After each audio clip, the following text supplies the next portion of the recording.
السلام علیکم ورحمۃ اللہ وبرکاتہ۔ تمام ناظرین کو میرے اس چینل مسلم فاتح پر ایک مرتبہ پھر خوش آمدید۔ وہ تمام حضرات جنہوں نے ابھی تک اس چینل کو سبسکرائب نہیں کیا، آپ سے درخواست ہے کہ چینل کو سبسکرائب کر لیں اور بیل آئیکن کے بٹن کو دبا دیں تاکہ ہماری آنے والی نئی ویڈیو آپ تک بر وقت پہنچ سکے۔ ناظرین، آج کی اس ویڈیو میں ہم انشاءاللہ عز و جل حضرت عمر رضی اللہ تعالی عنہ کے اسلام قبول کرنے کا واقعہ پیش کریں گے۔ تو چلیے آئیے ناظرین ویڈیو کی جانب چلتے ہیں۔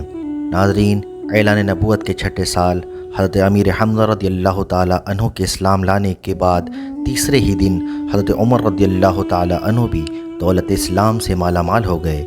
آپ رضی اللہ تعالی عنہ کے مشرف با اسلام ہونے کے واقعات میں بہت سی روایت ہیں، ان میں سے چند آپ کے سامنے پیش کرتے ہیں۔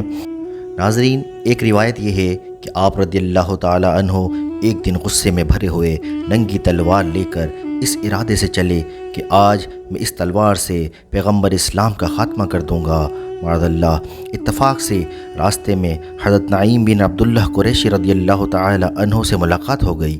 یہ مسلمان ہو چکے تھے، مگر حضرت عمر رضی اللہ تعالی عنہ کو ان کے اسلام کی خبر نہیں تھی۔ حضرت نعیم بن عبداللہ رضی اللہ تعالی عنہ نے پوچھا کہ کیوں اے عمر، اس دوپہر کی گرمی میں ننگی تلوار لے کر کہاں چلے؟ کہنے لگے، آج بانی اسلام کا فیصلہ کرنے کے لیے گھر سے نکل پڑا ہوں۔ انہوں نے کہا کہ پہلے اپنی گھر کی خبر لو، تمہاری بہن فاطمہ بنت الخطاب اور تمہارے بہنوئی سعد بن زید رضی اللہ تعالیٰ عنہ بھی تو مسلمان ہو گئے ہیں۔ یہ سن کر آپ بہن کے گھر پہنچے اور دروازہ کھٹکھٹایا۔ گھر کے اندر چند مسلمان چھپ کر قرآن پڑھ رہے تھے۔ حضرت عمر رضی اللہ تعالیٰ عنہ کی آواز سن کر سب لوگ ڈر گئے اور قرآن کے اوراق چھوڑ کر ادھر ادھر چھپ گئے۔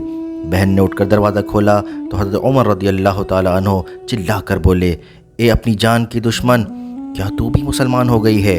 پھر اپنے بہنوئی حضرت سعد بن زید رضی اللہ تعالی عنہ پر جھپٹے، ان کی داڑھی کو پکڑ کر اس زمین پر پٹک دیا اور سینے پر سوار ہو کر مارنے لگے۔ ان کی بہن حضرت فاطمہ رضی اللہ تعالی عنہ اپنے شوہر کو بچانے کے لیے دوڑ پڑیں تو حضرت عمر رضی اللہ تعالی عنہ نے ان کو ایسا تماچا مارا کہ ان کے کانوں کے جھومر ٹوٹ کر گر پڑے اور ان کا چہرہ خون سے لہو لہان ہو گیا۔ ناظرین، آپ کی بہن نے صاف صاف کہہ دیا کہ عمر سن لو، تم سے جو ہو سکے کر لو، مگر اب اسلام دل سے نہیں نکل سکتا۔ حضرت عمر رضی اللہ تعالی عنہ نے بہن کا خون آلودہ چہرہ دیکھا اور ان کا عزم و استقامت سے بھرا ہوا یہ جملہ سنا تو ان پر رقت طاری ہو گئی اور ایک دم دل نرم پڑ گیا۔ تھوڑی دیر خاموش کھڑے رہے، پھر کہا کہ اچھا تم لوگ کیا پڑھ رہے تھے، مجھے بھی دکھاؤ۔ بہن نے قرآن کے اوراق سامنے رکھ دیا۔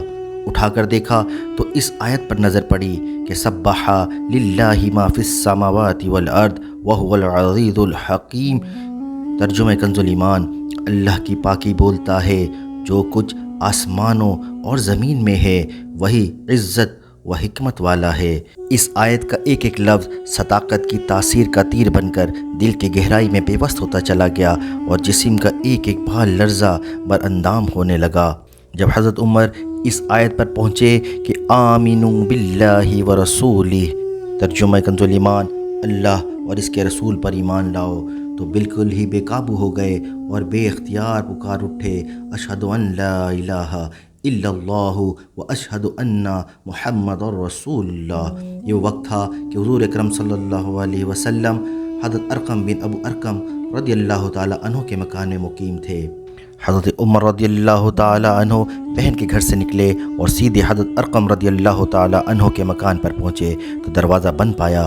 کنڈی بجائی، اندر کے لوگوں نے دروازے کی جھری سے جھانک کر دیکھا تو حضرت عمر رضی اللہ تعالی عنہ ننگی تلوار لیے کھڑے تھے۔ لوگ گھبرا گئے اور کسی میں دروازہ کھولنے کی ہمت نہیں ہوئی، مگر حضرت حمزہ رضی اللہ تعالی عنہ نے بلند آواز سے فرمایا کہ دروازہ کھول دو اور اندر آنے دو۔ اگر نیک نیتی کے ساتھ آیا ہے تو اس کا خیر مقدم کیا جائے گا، ورنہ اس کی تلوار سے اس کی گردن اڑا دی جائے گی۔ حضرت عمر رضی اللہ تعالیٰ عنہ نے اندر قدم رکھا تو حضور صلی اللہ علیہ وسلم نے خود آگے بڑھ کر حضرت عمر رضی اللہ تعالیٰ عنہ کا بازو پکڑا اور فرمایا، اے خطاب کے بیٹے، تو مسلمان ہو جا، آخر تو کب تک مجھ سے لڑتا رہے گا؟ حضرت عمر رضی اللہ تعالیٰ عنہ نے بآواز بلند کلمہ پڑھا۔ حضور صلی اللہ علیہ وسلم نے مارے خوشی کے نعرہ تکبیر بلند فرمایا اور تمام حاضرین نے